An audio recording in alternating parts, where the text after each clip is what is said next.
Yo, what is going on, guys? It is Huggy Face Gaming here, and welcome to the very first Huggy Face Gaming Dragon Ball Super Top 10. And for today's top 10, well, it's not really going to be a top 10, it's going to be a top 5. We're going to be discussing the top 5 fan-made theories about the Tournament of Power that never came true, because if you guys know me, I've been doing a lot of theories, as well as many other people within the Dragon Ball community, doing theories about the Tournament of Power that never actually came to fruition. And it's kind of sad how these theories never came to fruition, because these were really good theories, and I actually thought these theories were going to be theories that were going to be happening within the Tournament of Power, but they didn't. So it was kind of sad to see. But we're going to be counting down the top 5, and none of these are going to be like in an exact order, so it's not like 5 is the worst or 5 is the best. No, these are just 5 theories that people made, including myself, who never actually happened. And to start off this list at number 5, when it comes to the top 5 theories, it has to be the opening and ending cutscenes to all of the Dragon Ball Super Tournament of Power had to offer. Because if you guys actually remembered, a lot of people made theories about these, saying that the way the characters were introduced, these were the ways that they were going to be eliminated, and a lot of people actually thought this was going to come true, since in the opening and the end credits, Krillin and Tien Han were both the ones to be not only number 1 but number 2. So a lot of people were saying like, man, this might actually happen. So within the theory, the next one to go was Vegeta, and a lot of people were kind of scared, thinking that Vegeta was going to be the third one eliminated, and not that many people wanted Vegeta to be eliminated. And we almost saw Vegeta get eliminated in that episode with Frost, but unfortunately, or fortunately, he didn't. So that showed that that theory was false. So a lot of people were like speculating the whole time, like, yeah, this is actually going to happen, Vegeta's going to be the next one eliminated. And they did tease it in that episode, but Vegeta did not get eliminated. Master Roshi was the next one eliminated. So that whole theory was completely debunked after a few episodes, which was completely crazy, because a lot of people were hanging on to that theory that that was the way everyone was going to be eliminated within the Tournament of Power. Even myself, like when I saw Tien Han get eliminated, I was like, man, this must mean that that whole theory about the ending and intro cutscene must be true, because that's exactly how they got eliminated. First Krillin and then Tien Han, but obviously Master Roshi was next, and that was not in the order at which the opening or the ending was actually talking about. So it was a good thing that that was debunked. Moving on to number 4, this has to be a huge fan favorite theory that never came to fruition, and this was Vegeta obtaining Ultra Instinct offensive version. Now, a lot of people were actually saying this theory once Goku actually received his Ultra Instinct within his fight against Kefla, how Kefla said that the punches he was giving were not strong at all, and that led people to believe that Goku obtained the defensive side of Ultra Instinct, and that Vegeta was going to obtain the offensive Ultra Instinct, because a lot of people saw that if Goku gets Ultra Instinct, Vegeta must be the next one in line to get Ultra Instinct, right? So why not make a huge theory saying that once Vegeta gets Ultra Instinct, he's going to get the offensive Ultra Instinct, because obviously Vegeta's more of an offensive type of guy rather than a defensive type of guy when he actually fights. So that was a huge theory that was going around, and a lot of people were waiting for Vegeta to actually get Ultra Instinct to show that he has the offensive type in comparison to Goku's defensive type.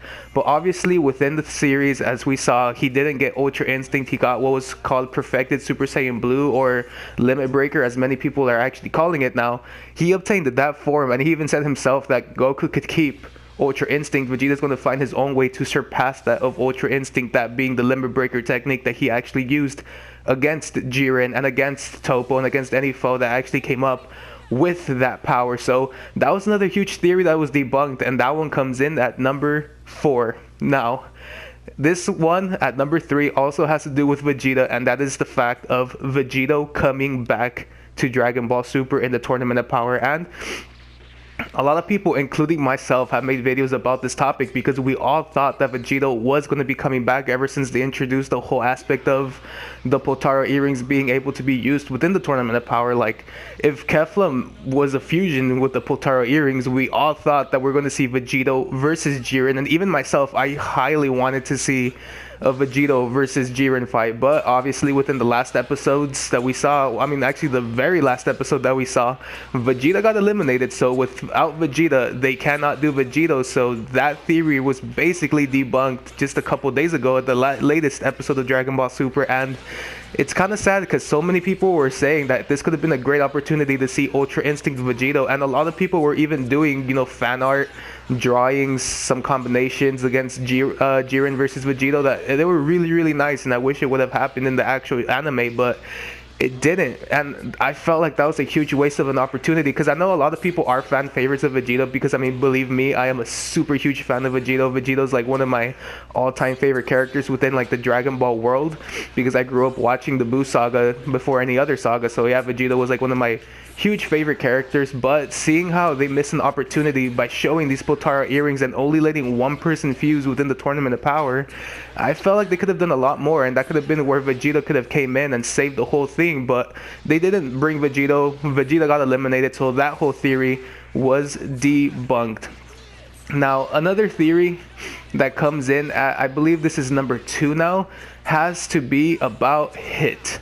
Now, many of you guys might have actually thought about this too, about Hit and the whole aspect of his cloning and whatnot when he actually faced Jiren, and believe me, I tried my best to actually believe in this one as well because so many people try to bring light into the whole fact about Hit and Hit not being eliminated after the fight with Jiren, and believe me, I wanted that to actually happen as well.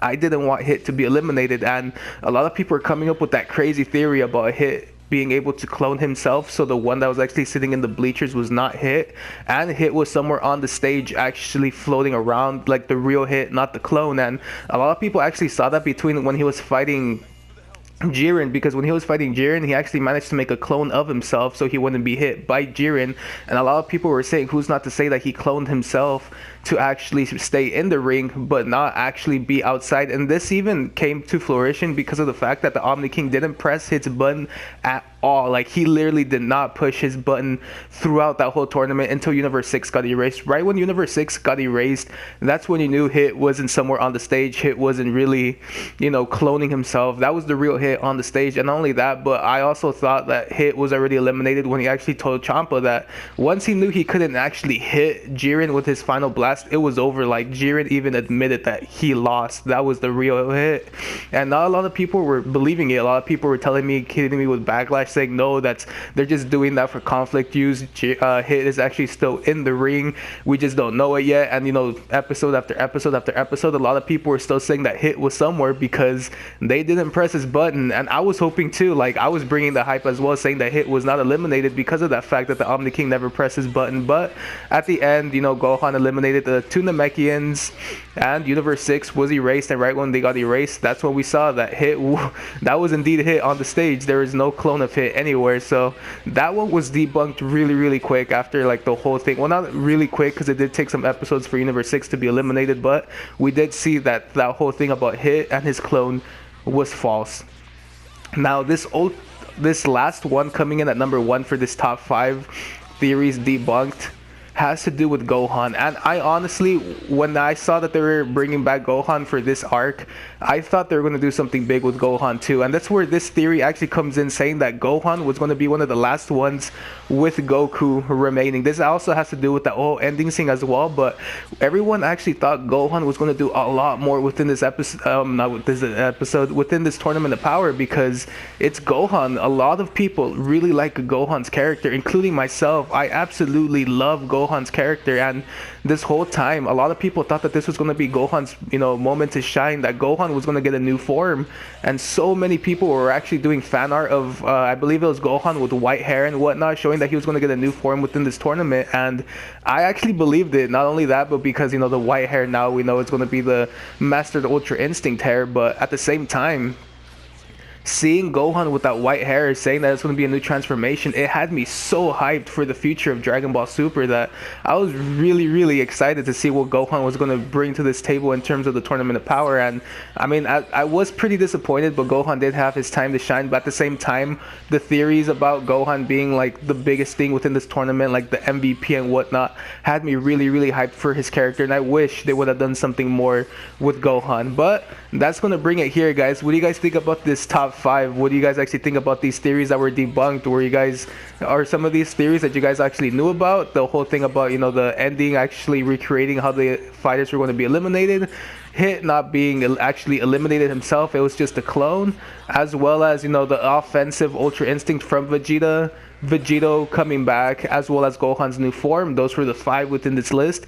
Some theories that were debunked, and obviously some theories that I actually talked about within this channel. And you guys, like, this top 5 was really fun to make. Like, looking back at these 5 theories and actually, you know, having to say them out loud, as well as, you know, replicate what exactly they meant, it was a lot of fun, and I do enjoy doing these type of videos. So please let me know what you guys actually think about this. Do you guys want me to do more of these? Do you guys want me to stop making top 5s and top 10s? What are you guys' actually overall opinions about this? And as well, what are some theories that you guys wish would have been on this list? Because obviously there's a lot of theories out there within the Dragon Ball community that I honestly never even knew about. These are just the top 5 that I knew deeply about, because I mean, obviously I knew about them as well as I talked about them. So if you have any more suggestions for top 5s or top 10s, make sure to leave them in the comment section below. What do you guys think about these top 5s that I just introduced right now? And until next time, guys, I'll catch you all in the next Dragon Ball Super video. Peace.